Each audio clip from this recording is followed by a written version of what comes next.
Hello Internet, welcome to my channel or welcome back to my channel. Today's video is going to be me setting up a new breeding colony of Buffalo Beetles. Here is the scientific name because I'm going to butcher it if I try to say it. And I am breeding these guys because I use them as cleanup crew for all of my other feeder colonies, which is I have 2 dubia colonies and then a lateralis roach colony for my many animals. And these guys actually eat any dead bugs that you have in your colonies. They eat mold, fungus, they get rid of basically anything. They'll even eat the other animals' poop. And then in your bioactives, which is what I have here, this is my California king snake. I also have a leopard gecko and a hognose snake that are all set up in bioactive enclosures. So what they'll do is they aerate the soil, they eat any of the decaying plant matter that's in there, they eat the snakes or leopard geckos poop, they clean up everything for you, along with a couple other different cleanup crew members that I have in each of them, but this is one in particular that I like to use. So these guys are also known as lesser mealworms. You can also feed these guys to your insect-eating animals. I have a lot of tarantulas, so I can feed the worms to them, some of my smaller slings. I've never tried a beetle, but I can't imagine that you couldn't feed them to the tarantulas, but I'm not too sure about that. I probably won't even try. So I am going to start setting this up and then I'll be right back. Okay, so to house these guys, I'm using a small critter keeper. I think this is actually a medium. It's not too big. What I am putting in as substrate is actually what I use to feed all of my other feeder insects. It's a mix of wheat bran, oats, and cornmeal. And I use all organic. I actually use the Bob's Red Mill brand. And I just mix all of it together. Sometimes if the oats are too big, I'll actually blend them a little. I'm not going to use too much of this because they are very small. So I'm just going to level it out like that. And then this is the colony that I have. This is what they come packaged in. I ordered them from Rainbow Mealworms and I'll link them down below. This is what they come packaged on, and inside I just have a little piece of carrot for moisture because I wasn't sure what exactly I wanted to do. If I wanted to set a colony up or if I wanted to just put them all in different enclosures, but I figured might as well breed them. So I'm going to just dump these guys in. I'm sorry. So there we go. And then they will just climb on the pieces of egg carton here.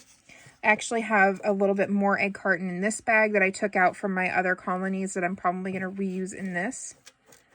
And then to make sure that I don't have the vegetables or whatever it is that I'm feeding them directly on the oats, because that can actually end up causing you to get some grain mites, which these guys will help counteract in other enclosures. But to be on the safe side, I just have an old feeding bowl that I used in a different enclosure. I actually just changed out all of my water dishes from these to like these little glass ones in my tarantula enclosures.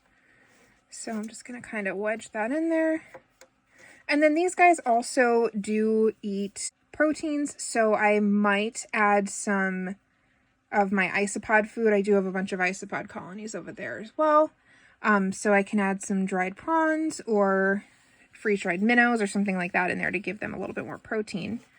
But I'm going to add some extra climbing space for them and I'll be right back. Okay, so I just cut up a couple more pieces of the egg carton for them to climb around on and toss that in there. What's great about these guys is they cannot climb smooth surfaces. And also, if you need to grab some, most of the time the beetles will hang out on the pieces of egg carton. So you can just grab that, knock off a few into your enclosure, and then put it back. They also will burrow down into the egg carton. So you want to be careful if you're throwing it away to make sure you're checking all the little cracks and crevices. And so checking down in these areas is what I mean by that.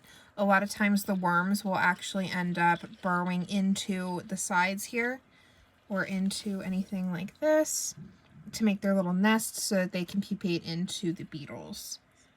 So that's what I'm going to be keeping them in. They actually really don't even need that much carrot. Probably that'll be enough. So I'm actually going to give that to one of my dubia colonies. They'll munch on that, and then I will just feed them once a week. I'll add some new vegetable, a carrot or potato or apple or something like that for their moisture, and then I'll just keep an eye on the substrate level because they'll also eat that. All right, and these guys come from the same family of the darkling beetles, such as the mealworms and superworms. So they like dark places and they also like warm places. So what I have in front of me here, this random board that's in front of my bins, is actually dual purpose. It helps block out some of the light and it also helps keep the heat in. I do have 2 heat packs running on either side of these 2 bins, so that way it actually heats up this entire area under here and keeps everything nice and warm for the roaches and now these guys as well. So let me go ahead and put the lid on here. Okay, so this is where I'm going to be storing them. Like I said, I have 2 heat packs going on either side of this bin for heating. And these guys are just going to kind of sit right in here. So this will keep them nice and warm and nice and dark. And you can actually see in my lateralis colony a bunch of them running around in the bottom there.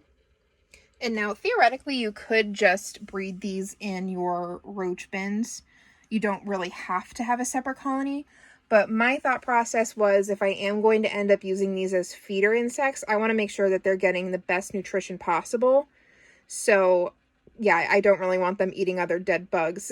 That's how you get pinworms and all kinds of other issues with your feeder insects. So I figured I would just keep them in a separate enclosure until I figure out exactly what it is that I want to do. And also it really doesn't hurt to have a steady supply of them. So that is it for today's video. Let me know if you want to see a how-to on setting up other breeding colonies. I can show you how I set up my superworms and mealworms. I'm going to put this back to make sure that the heat stays where it's supposed to. And this is just a foam board. I mean, it's not like it's fully insulated or anything, but on the sides, I also have it all blocked off. So it keeps the heat trapped in there. All right, thank you so much for watching. If you have any questions, please let me know in the comment section below. I also have my Instagram and my email linked, and I hope to see you in the next video. Bye-bye.